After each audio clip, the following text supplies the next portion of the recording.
새번역 로마서 1장. 그리스도 예수의 종인 나 바울은 부르심을 받아 사도가 되었습니다. 나는 하나님의 복음을 전하기 위하여 따로 세우심을 받았습니다. 이 복음은 하나님께서 예언자들을 통하여 성경에 미리 약속하신 것으로 그의 아들을 두고 하신 말씀입니다. 이 아들은 육신으로는 다윗의 후손으로 태어나셨으며 성령으로는 죽은 사람들 가운데서 부활하심으로 나타내신 권능으로 하나님의 아들로 확정되신 분이십니다. 그는 곧 우리 주 예수 그리스도이십니다. 우리는 그를 통하여 은혜를 입어 사도의 직분을 받았습니다. 그것은 우리가 그 이름을 전하여 모든 민족이 믿고 순종하게 하려는 것입니다. 여러분도 그들 가운데 들어있어서 예수 그리스도의 부르심을 받은 사람이 되었습니다. 나는 로마에 있는 모든 신도에게 이 편지를 씁니다.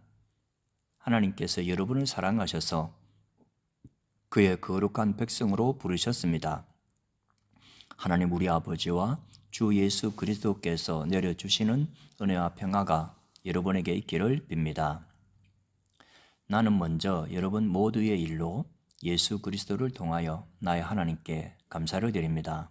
그것은 여러분의 믿음에 대한 소문이 온 세상에 퍼지고 있기 때문입니다. 하나님은 내가 그 아들의 복음을 전하는 일로 중심으로 섬기는 분이시기에 내 마음속을 알고 계십니다. 나는 기도할 때마다 언제나 여러분을 생각하며 어떻게 해서든지 하나님의 뜻으로 여러분에게 갈 수 있는 좋은 길이 열리기를 간구하고 있습니다. 내가 여러분을 간절히 보고 싶어 하는 것은 여러분에게 신령한 은사를 좀 나누어 주어 여러분을 굳세게 하려고 하는 것입니다. 이것은 내가 여러분과 함께 지내면서 여러분과 내가 서로의 믿음으로 서로 격려를 받고자 하는 것입니다. 형제자매 여러분, 여러분은 이것을 아시기 바랍니다. 나는 여러분에게 가려고 여러 번 마음을 먹었으나 지금까지 길이 막혀서 뜻을 이루지 못하였습니다. 나는 다른 이방 사람들 가운데서도 열매를 거둔 것과 같이 여러분 가운데서도 그것을 좀 거두려고 했던 것입니다. 나는 그리스 사람에게나 미개한 사람에게나 지혜가 있는 사람에게나 어리석은 사람에게나 다 빚을 사람입니다. 그러므로 나의 간절한 소원은 로마에 있는 여러분에게도 복음을 전하는 일입니다. 나는 복음을 부끄러워하지 않습니다. 이 복음은 유대 사람을 비롯하여 그리스 사람에게 이르기까지 모든 믿는 사람을 구원하는 하나님의 능력입니다. 하나님의 의가 복음 속에 나타납니다. 이 일은 오로지 믿음에 근거하여 일어납니다. 이것은 성경에 기록한 바 의인은 믿음으로 살 것이다 한 것과 같습니다. 하나님의 진노가 불의한 행동으로 진리를 가로막는 사람의 온갖 불경건함과 불의함을 겨냥하여 하늘로부터 나타납니다. 하나님을 알만한 일이 사람에게 환히 드러나 있습니다. 하나님께서 그것을 환히 드러내 주셨습니다. 이 세상 창조 때로부터 하나님의 보이지 않는 속성, 곧 그분의 영원하신 능력과 신성은 사람이 그 지으신 만물을 보고서 깨닫게 되어 있습니다. 그러므로 사람들은 핑계를 댈 수가 없습니다. 사람들은 하나님을 알면서도 하나님을 하나님으로 영화롭게 해드리거나 감사를 드리기는커녕 오히려 생각이 허망하여져서 그들의 지각 없는 마음이 어두워졌습니다. 사람들은 스스로 지혜가 있다고 주장하지만 실상은 어리석은 사람이 되었습니다. 그들은 썩지 않는 하나님의 영광을 썩어 없어질 사람이나 새나 네발 짐승이나 기어다니는 동물의 형상으로 바꾸어 놓았습니다. 그러므로 하나님께서는 사람들이 마음의 욕정대로 하도록 더러움에 그대로 내버려 두시니 서로의 몸을 욕되게 하였습니다. 사람들은 하나님의 진리를 거짓으로 바꾸고 창조주 대신에 피조물을 숭배하고 생겼습니다. 하나님은 영원히 찬송을 받으실 분이십니다. 아멘. 이런 까닭에 하나님께서는 사람들을 부끄러운 정욕에 내버려 두셨습니다. 여자들은 남자와의 바른 관계를 바르지 못한 관계로 바꾸고 또한 남자들도 이와 같이 여자와의 바른 관계를 버리고 서로 욕정에 불탔으며 남자가 남자와 더불어 부끄러운 짓을 하게 되었습니다. 그래서 그들은 그 자신의 마땅한 대가를 스스로 받았습니다. 사람들이 하나님을 인정하기를 싫어하므로 하나님께서는 사람들을 타락한 마음자리에 내버려 두셔서 해서는 안 될 일을 하도록 놓아두셨습니다. 사람들은 온갖 불의와 악행과 탐욕과 악의로 가득 차 있으며 시기와 살이와 분쟁과 사기와 적의로 가득 차 있으며 수군거리는 자요, 중상하는 자요, 하나님을 미워하는 자요, 불손한 자요, 오만한 자요, 자랑하는 자요, 악을 꾸미는 모략꾼이요, 부모를 거역하는 자요, 우매한 자요, 신의가 없는 자요, 무정한 자요, 무자비한 자입니다.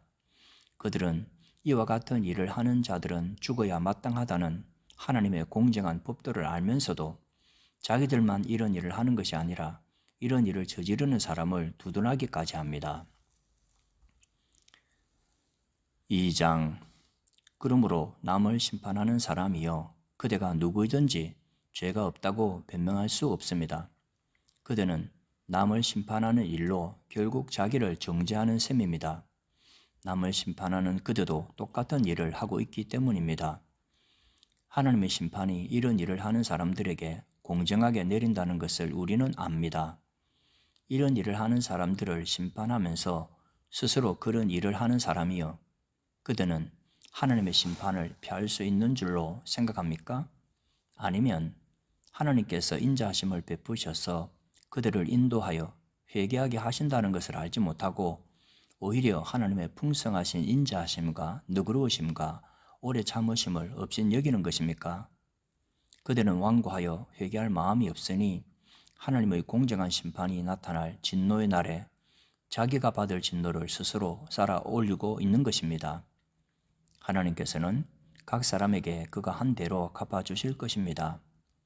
참으면서 선한 일을 하여 영광과 존귀와 불멸의 것을 구하는 사람에게는 영원한 생명을 주시고 이기심에 사로잡혀서 진리를 거스르고 불의를 따르는 사람에게는 진노와 분노를 쏟으실 것입니다.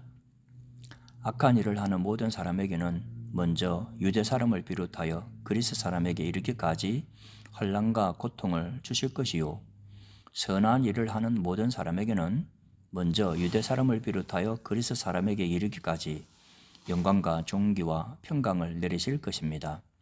하나님께서는 사람을 차별함이 없이 대하시기 때문입니다. 율법을 모르고 범죄한 사람은 율법과 상관없이 망할 것이요 율법을 알고 범죄한 사람은 율법을 따라 심판을 받을 것입니다. 하나님 앞에서는 율법을 듣는 사람이 의로운 사람이 아닙니다. 오직 율법을 실천하는 사람이어야 의롭게 될 것이기 때문입니다. 율법을 가지지 않은 이방 사람이 사람의 본성을 따라 율법이 명하는 바를 행하면 그들은 율법을 가지고 있지 않아도 자기 자신이 자기에게 율법입니다. 그런 사람은 율법이 요구하는 일이 자기의 마음에 적혀 있음을 드러내 보입니다. 그들의 양심도 이 사실을 증언합니다. 그들의 생각들이 서로 고발하기도 하고 변호하기도 합니다. 이런 일은 내가 전하는 복음대로 하나님께서 그리스도를 내세우셔서 사람들이 감추고 있는 비밀들을 심판하실 그날에 드러날 것입니다.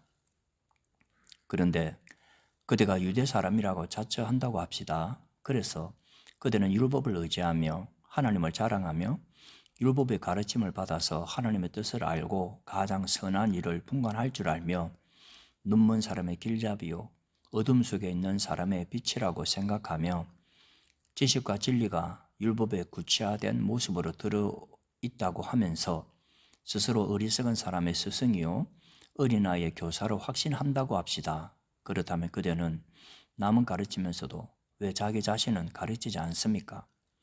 도둑질을 하지 말라고 설교하면서도 왜 도둑질을 합니까? 간음을 하지 말라고 하면서도 왜 간음을 합니까? 우상을 미워하면서도 왜 신전의 물건을 훔칩니까? 율법을 자랑하면서도 왜 율법을 어겨서 하나님을 욕되게 합니까?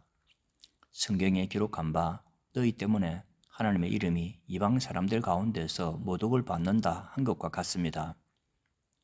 율법을 지키면 할례를 받은 것이 유익하지만 율법을 어기면 그대가 받은 할례는 할례를 받지 않은 것으로 되어버립니다. 그러므로 할례를 받지 않은 사람이 율법의 규정을 지키면 그 사람은 할례를 받지 않았더라도 할례를 받은 것으로 여겨질 것이 아니겠습니까?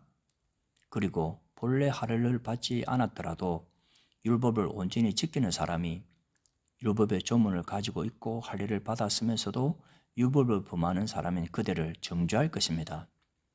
겉모습으로 유대 사람이라고 해서 유대 사람이 아니요, 겉모습으로 살갗대 할례를 받았다고 해서 할례가 아닙니다. 오히려 속 사람으로 유대 사람인 이가 유대 사람이며 율법의 조문을 따라서 받는 할례가 아니라 성령으로 마음에 받는 할례가 참 할례입니다. 이런 사람은 사람에게서가 아니라 하나님에게서 칭찬을 받습니다. 3장. 그러면 유대 사람의 특권은 무엇이며 할례의 이로움은 무엇입니까? 모든 면에서 많이 있습니다. 첫째는 그들이 하나님의 말씀을 맡았다는 것입니다. 그런데 그들 가운데서 얼마가 신실하지 못했다고 해서 무슨 일이라도 일어납니까? 그들이 신실하지 못했다고 해서 하나님의 신실하심이 없어지겠습니까? 그럴 수 없습니다. 사람은 다 거짓말쟁이지만 하나님은 참되십니다.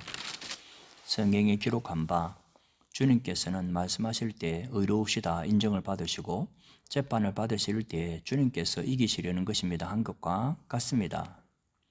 그런데 우리의 불의가 하나님의 의를 드러나게 한다면 무엇이라고 말하겠습니까? 우리에게 진노를 내리시는 하나님이 불의하시다는 말입니까? 이것은 사람들이 말하는 방식으로 내가 말해본 것입니다. 절대로 그럴 수 없습니다. 만일 그렇다면 하나님께서 어떻게 세상을 심판하실 수 있겠습니까? 다음과 같이 반박하는 사람도 있을 것입니다. 나의 거짓됨 때문에 하나님의 참되심이 더욱 분명하게 드러나서 하나님께 영광이 돌아간다면 왜 나도 역시 여전히 죄인으로 판정을 받습니까? 더욱이 좋은 일이 생기게 하기 위하여 악한 일을 하자라고 말할 수 있겠습니까? 사실 어떤 사람들은 우리가 그런 말을 한다고 비방합니다. 그런 사람들은 심판을 받아야 마땅합니다. 그러면 무엇을 말해야 하겠습니까? 우리 유대 사람이 이방 사람보다 낫습니까? 전혀 그렇지 않습니다. 유대 사람이나 그리스 사람이나 다 같이 죄 아래 있음을 우리가 이미 지적하였습니다. 성경에 이렇게 기록되어 있습니다. 의인은 없다. 한 사람도 없다. 깨닫는 사람도 없고 하나님을 찾는 사람도 없다. 모두가 곁길로 빠져서 쓸모가 없게 되었다. 선한 일을 하는 사람은 없다. 한 사람도 없다. 그들의 목구멍은 열린 무덤이다. 혀는 사람을 속인다. 입술에는 독사의 독이 있다. 입에는 저주와 독설이 가득 찼다. 발은 피를 흘리는 일에 빠르며 그들이 가는 길에는 파멸과 비참함이 있다. 그들은 평화의 길을 알지 못한다. 그들의 눈에는 하나님을 두려워하는 빛이 없다. 율법에 있는 모든 말씀이 율법 아래 사는 사람에게 말한 것임을 우리는 압니다. 그것은 모든 입을 막고 온 세상을 하나님 앞에서 유죄로 드러내려는 것입니다. 그러므로 율법의 행위로는 하나님 앞에서 의롭다고 인정받을 사람이 아무도 없습니다. 율법으로는 죄를 인식할 뿐입니다. 그러나 이제는 율법과는 상관없이 하나님의 의가 나타났습니다. 그것은 율법과 예언자들이 증언한 것입니다. 그런데 하나님의 의는 예수 그리스도를 믿는 믿음을 통하여 오는 것인데 모든 믿는 사람에게 미칩니다.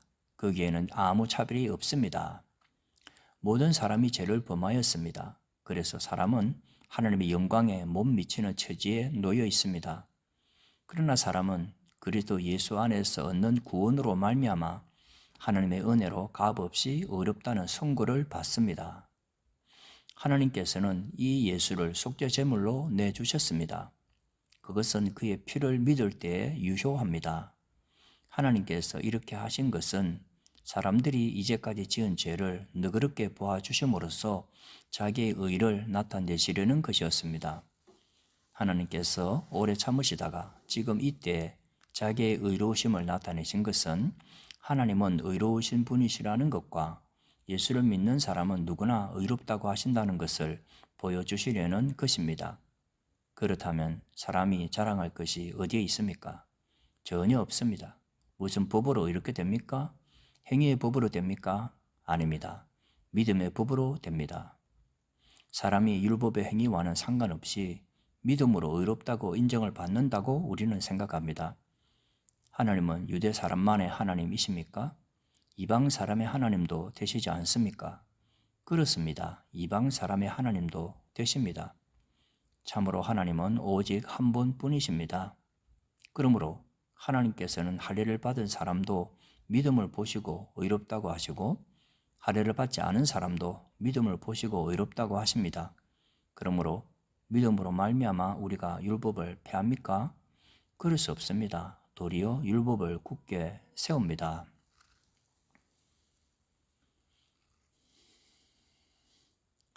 4장. 그러면 육신상으로 우리의 조상인 아브라함이 무엇을 얻었다고 우리가 말할 수 있겠습니까? 아브라함이 행위로 의롭게 되었더라면 그에게는 자랑할 것이 있었을 것입니다. 그러나 하나님 앞에서는 자랑할 것이 없습니다. 성경이 무엇이라고 말합니까? 아브라함이 하나님을 믿으니 하나님께서 그를 의롭다고 여기셨다 하였습니다. 일을 하는 사람에게는 품삯을 은혜로 주는 것으로 치지 않고 당연한 보수로 주는 것으로 생각합니다. 그러나 경건하지 못한 사람을 의롭다고 하시는 분을 믿는 사람은 비록 아무 공로가 없어도 그의 믿음이 의롭다고 인정을 받습니다. 그래서 행한 것이 없어도 하나님께서 의롭다고 여겨주시는 사람이 받을 복을 다윗도 다음과 같이 말하였습니다. 하나님께서 잘못을 용서해 주시고 죄를 덮어주신 사람은 복이 있다. 주님께서 죄 없다고 인정해 주실 사람은 복이 있다. 그러면 이러한 복은 할례를 받은 사람에게만 내리는 것입니까? 그렇지 않으면 할례를 받지 않은 사람에게도 내리는 것입니까? 우리는 앞에서 말하기를 하나님께서 아브라함의 믿음을 의로 여기셨다 하였습니다. 그러면 어떻게 아브라함이 그러한 인정을 받았습니까? 그가 할례를 받은 후에 그렇게 되었습니까? 그렇지 않으면 할례를 받기 전에 그렇게 되었습니까? 그것은 할례를 받은 후에 된 일이 아니라 할례를 받기 전에 된 일입니다. 아브라함이 할례라는 표를 받았는데 그것은 그가 할례를 받지 않은 상태에서 이미 얻은 믿음의 의를 확증하는 것이었습니다. 그래서 그는 할례를 받지 않고도 믿는 모든 사람의 조상이 되었으니 이것은 할례를 받지 않은 사람들도 의롭다는 인정을 받게 하려는 것이었습니다. 또 그는 할례를 받은 사람의 조상이 되기도 하였습니다. 다시 말하면 할례만을 받은 것이 아니라 또한 우리 조상 아브라함이 할례를 받지 않은 상태에서 걸어간 믿음의 발자취를 따라가는 사람들의 조상이 되었습니다. 아브라함이나 그 자손에게 주신 하나님의 약속, 곧 그들이 세상을 물려받을 상속자가 되리라는 것은 율법으로 말미암은 것이 아니라 믿음의 의로 말미암은 것입니다. 율법을 의지하는 사람들이 상속자가 된다면 믿음은 무의미한 것이 되고 약속은 헛된 것이 됩니다. 율법은 진노를 불러옵니다. 율법이 없는 곳에는 범법도 없습니다. 이런 까닭에 이 약속은 믿음에 근거한 것입니다. 그것은 하나님께서 아브라함에게 이 약속을 은혜로 주셔서 이것을 그의 모든 후손에게도 곧 율법으로 사는 사람들에게만이 아니라 아브라함이 지닌 믿음으로 사는 사람들에게도 보장하시려는 것입니다. 아브라함은 우리 모두의 조상입니다. 이것은 성경에 기록된 대로 내가 너를 많은 민족의 조상으로 세웠다 함과 같습니다. 이 약속은 그가 믿은 하나님, 다시 말하면 죽은 사람들을 살리시며 없는 것들을 불러내어 있는 것이 되게 하시는 하나님께서 보장하신 것입니다. 아브라함은 희망이 사라진 때에도 바라면서 믿었으므로 너의 자손이 이와 같이 많아질 것이다 하신 말씀대로 많은 민족의 조상이 되었습니다. 그는 나이가 100세가 되어서 자기 몸이 이미 죽은 것이나 다름없고 또한 사라의 태도 죽은 것이나 다름없는 줄 알면서도 그는 믿음이 약해지지 않았습니다. 그는 하나님의 약속을 믿고 의심하지 않았습니다. 오히려 그는 믿음이 굳세어져서 하나님께 영광을 돌렸습니다. 그는 하나님께서 스스로 약속하신 바를 능히 이루실 것이라고 확신하였습니다.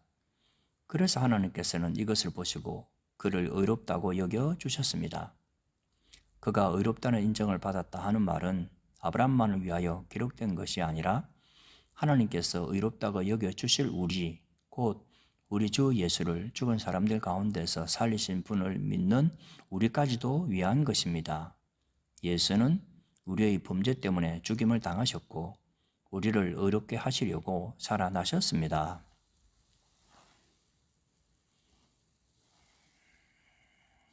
5장.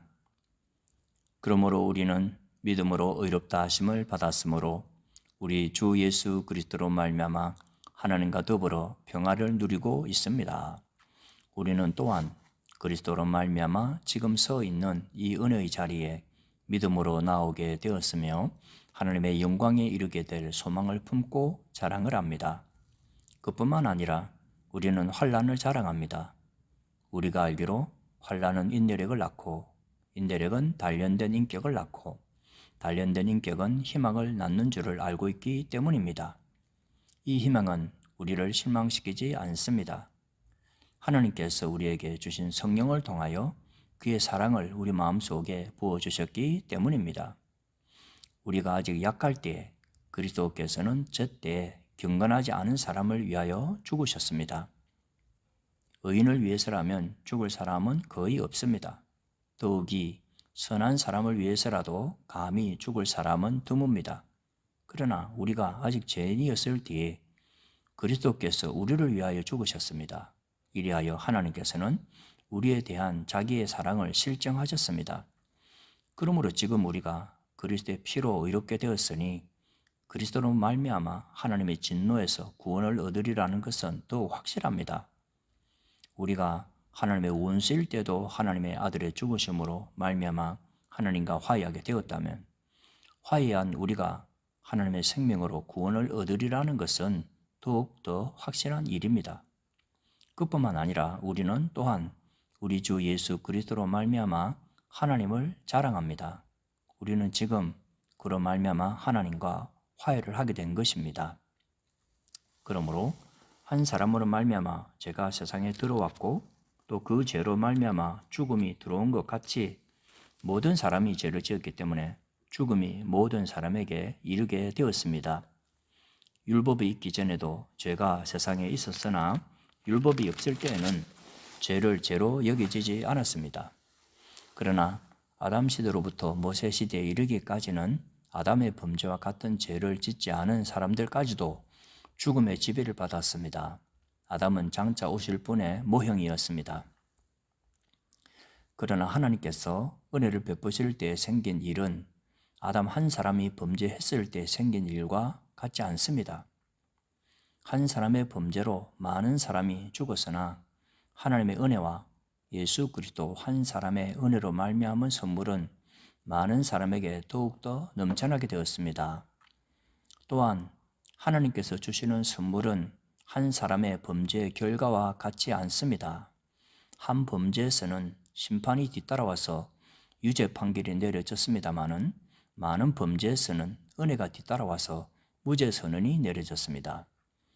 아담 한 사람의 범죄 때문에 그 한 사람으로 말미암아 죽음이 왕노릇하게 되었다면 넘치는 은혜와 의의 선물을 받는 사람들은 예수 그리스도 한 분으로 말미암아 생명 안에서 왕노릇하게 되리라는 것은 더욱더 확실합니다. 그러니 한 사람의 범죄 행위 때문에 모든 사람이 유죄 판결을 받았는데 이제는 한 사람의 의로운 행위 때문에 모든 사람이 의롭다는 인정을 받아서 생명을 얻게 되었습니다.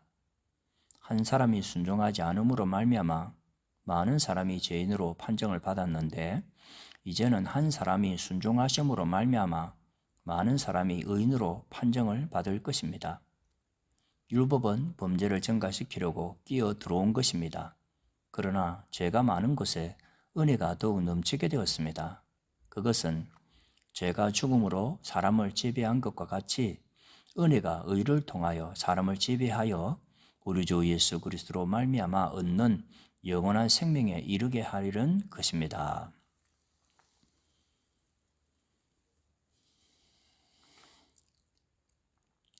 6장. 그러면 우리가 무엇이라고 말을 해야 하겠습니까? 은혜를 더하게 하려고 여전히 죄 가운데 머물러 있어야 하겠습니까? 그럴 수 없습니다. 우리는 죄에는 죽은 사람인데 어떻게 죄 가운데서 그대로 살 수 있겠습니까? 세례를 받아 그리스도 예수와 하나가 된 우리는 모두 세례를 받을 때에 그와 함께 죽었다는 것을 여러분은 알지 못합니까? 그러므로 우리는 세례를 통하여 그의 죽으심과 연합함으로써 그와 함께 묻혔던 것입니다.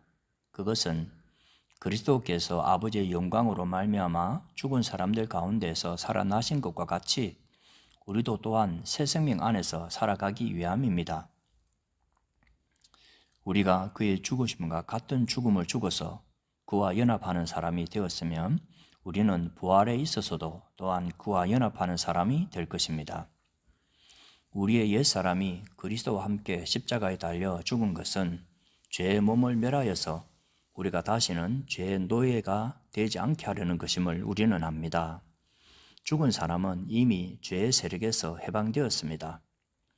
우리가 그리스도와 함께 죽었으면 그와 함께 우리도 또한 살아날 것임을 믿습니다.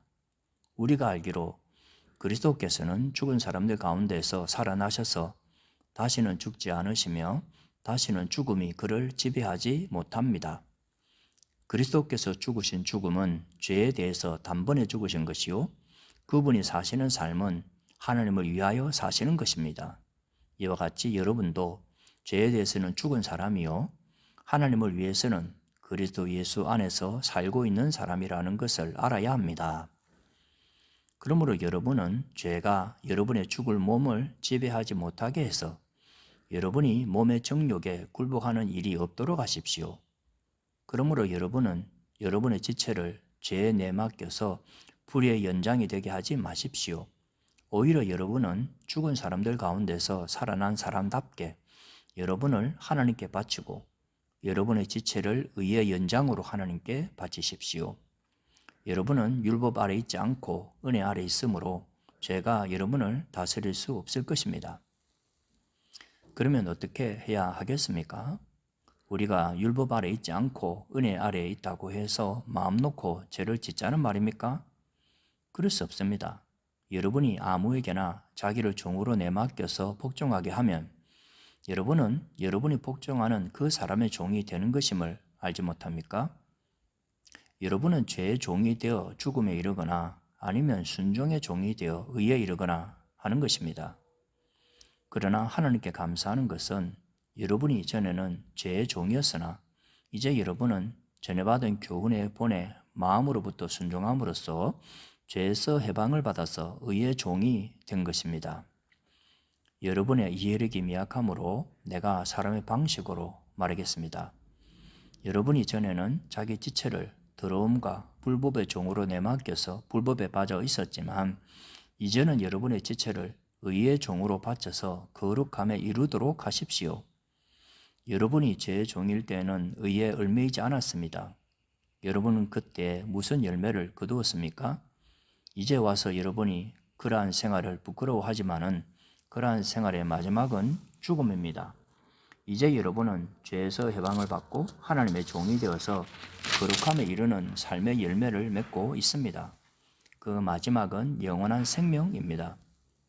죄의 삭선 죽음이요, 하나님의 선물은 우리 주 예수 그리스도 안에서 누리는 영원한 생명입니다.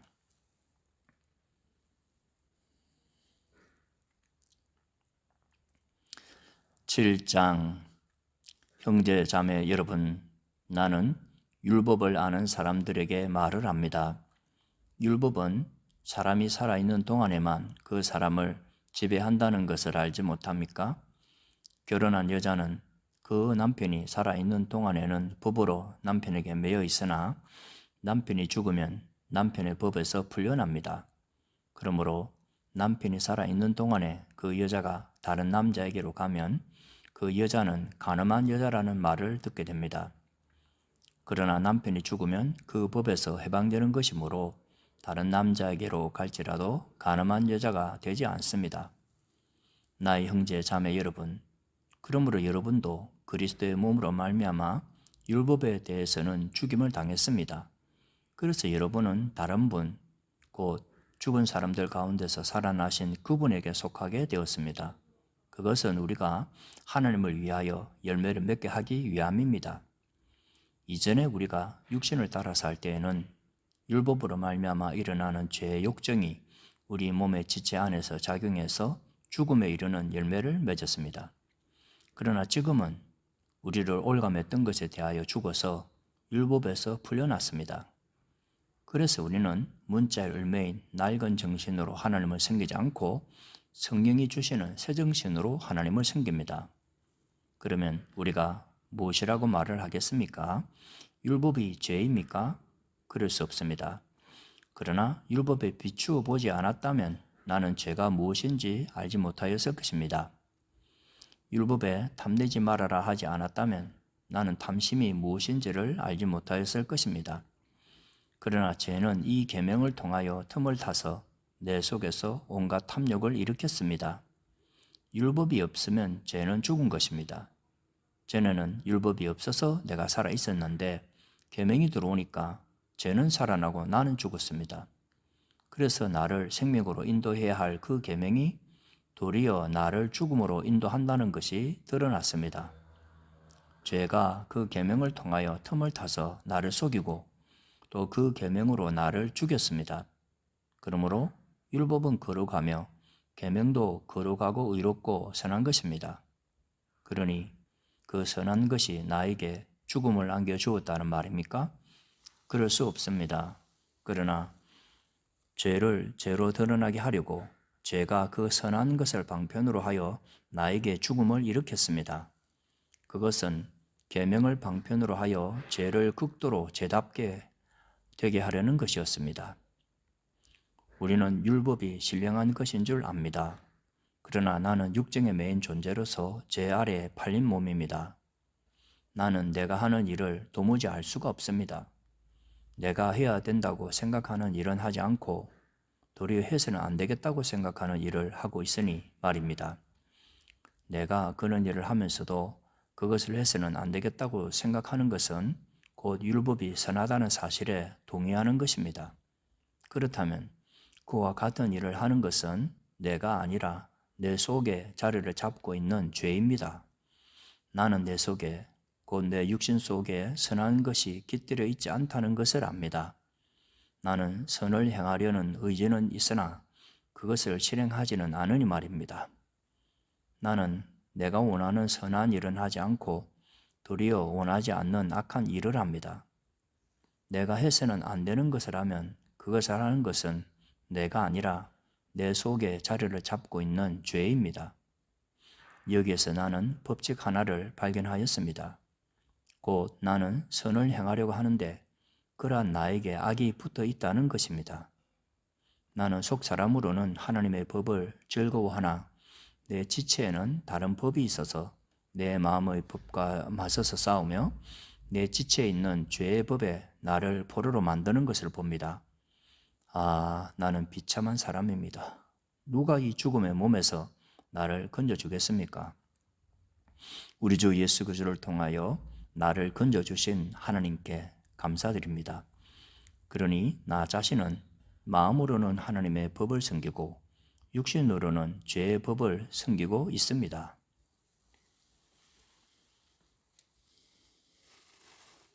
8장. 그러므로 그리스도 예수 안에 있는 사람들은 정죄를 받지 않습니다. 그것은 그리스도 예수 안에서 생명을 누리게 하는 성령의 법이 당신을 죄와 죽음의 법에서 해방하여 주었기 때문입니다. 육신으로 말미암아 율법이 미약해져서 해낼 수 없었던 그 일을 하나님께서 해결하셨습니다. 곧 하나님께서는 자기의 아들을 죄된 육신을 지닌 모습으로 보내셔서 죄를 없애시려고 그 육신에다 죄의 선고를 내리셨습니다. 그것은 육신을 따라 살지 않고 성령을 따라 사는 우리가 율법이 요구하는 바를 이루게 하시려는 것입니다. 육신을 따라 사는 사람은 육신에 속한 것을 생각하나 성령을 따라 사는 사람은 성령에 속한 것을 생각합니다. 육신에 속한 생각은 죽음입니다. 그러나 성령에 속한 생각은 생명과 평화입니다. 육신에 속한 생각은 하나님께 품는 적대감입니다. 그것은 하나님의 법을 따르지 않으며 또 복종할 수도 없습니다. 육신의 매인 사람은 하나님을 기쁘게 해드릴 수 없습니다. 그러나 하나님의 영이 여러분 안에 살아계시면 여러분은 육신 안에 있지 않고 성령 안에 있습니다. 누구든지 그리스도의 영이 없으면 그리스도의 사람이 아닙니다. 또한 그리스도께서 여러분 안에 살아계시면 여러분의 몸은 죄 때문에 죽은 것이지만 영은 의 때문에 생명을 얻습니다. 예수를 죽은 사람들 가운데서 살리신 분의 영이 여러분 안에 살아계시면 그리스도를 죽은 사람들 가운데서 살리신 분께서 여러분 안에 계신 자기의 영으로 여러분의 죽을 몸도 살리실 것입니다. 그러므로 형제자매 여러분, 우리는 빚을 지고 사는 사람들이지만 육신에 빚을 진 것이 아닙니다. 우리는 육신을 따라 살아야 할 존재가 아닙니다. 여러분이 육신을 따라 살면 죽을 것입니다. 그러나 여러분이 성령으로 몸의 행실을 죽이면 살 것입니다. 하나님의 영으로 인도함을 받는 사람은 누구나 다 하나님의 자녀입니다. 여러분은 또다시 두려움에 빠뜨리는 종살의 영을 받은 것이 아니라 자녀로 삼으시는 영을 받았습니다. 그래서 우리는 그 영으로 하나님을 아빠, 아버지라고 부릅니다. 바로 그때 그 성령이 우리의 영과 함께 우리가 하나님의 자녀임을 증언하십니다. 자녀이면 상속자이기도 합니다. 우리가 그리스도와 함께 영광을 받으려고 그와 함께 고난을 받으면 우리는 하나님이 정하신 상속자요 그리스도와 더불어 공동 상속자입니다.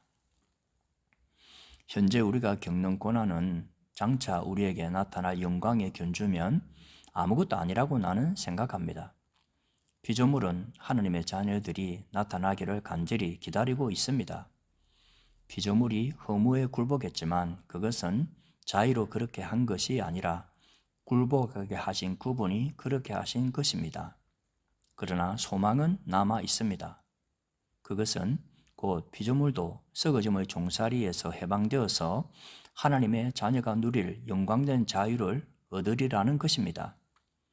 모든 피조물이 이제까지 함께 신음하며 함께 해산의 고통을 겪고 있다는 것을 우리는 압니다.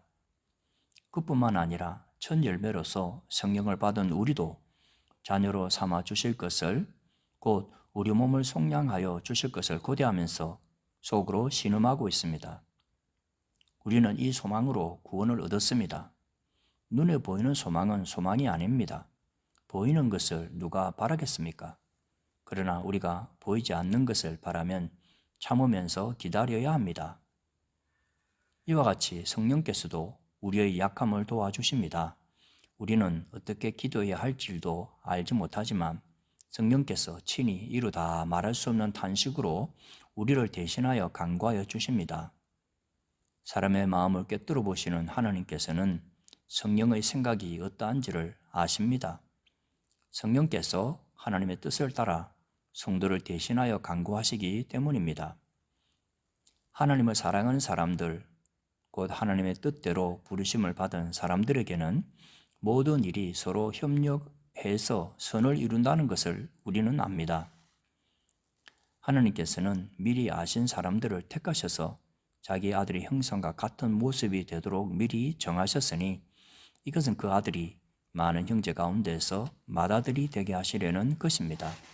그리하여 하나님께서는 이미 정하신 사람들을 부르시고 또한 부르신 사람들을 의롭게 하시고 의롭게 하신 사람들을 또한 영화롭게 하셨습니다. 그렇다면 이런 일을 두고 우리가 무엇이라고 말할 수 있겠습니까? 하나님이 우리 편이시라면 누가 우리를 대적하겠습니까? 자기 아들을 아끼지 않으시고 우리 모두를 위하여 내주신 분이 어찌 그 아들과 함께 모든 것을 우리에게 선물로 거저 주지 않으시겠습니까? 하나님께서 택하신 사람들을 누가 감히 고발하겠습니까? 의롭다 하시는 분이 하나님이신데 누가 감히 그들을 정죄하겠습니까? 그리스도 예수는 죽으셨지만 오히려 살아나셔서 하나님의 오른편에 계시며 우리를 위하여 대신 간구하여 주십니다. 누가 우리를 그리스도의 사랑에서 끊을 수 있겠습니까? 환난입니까? 공고입니까? 박해입니까? 굶주림입니까? 헐벗음입니까? 위협입니까? 또는 칼입니까? 성경에 기록한 바 우리는 종일 죽임을 위하여 주님을 위하여 죽임을 당합니다. 우리는 도살당할 양과 같이 여김을 받았습니다 한 것과 같습니다. 그러나 우리는 이 모든 일에서 우리를 사랑하여 주신 그분을 힘입어서 이기고도 남습니다. 나는 확신합니다. 죽음도 삶도 천사들도 권세자들도 현재 일도 장래 일도 능력도 높음도 깊음도 그 밖에 어떤 피조물도 우리를 우리 주 예수 그리스도 안에 있는 하나님의 사랑에서 끊을 수 없습니다.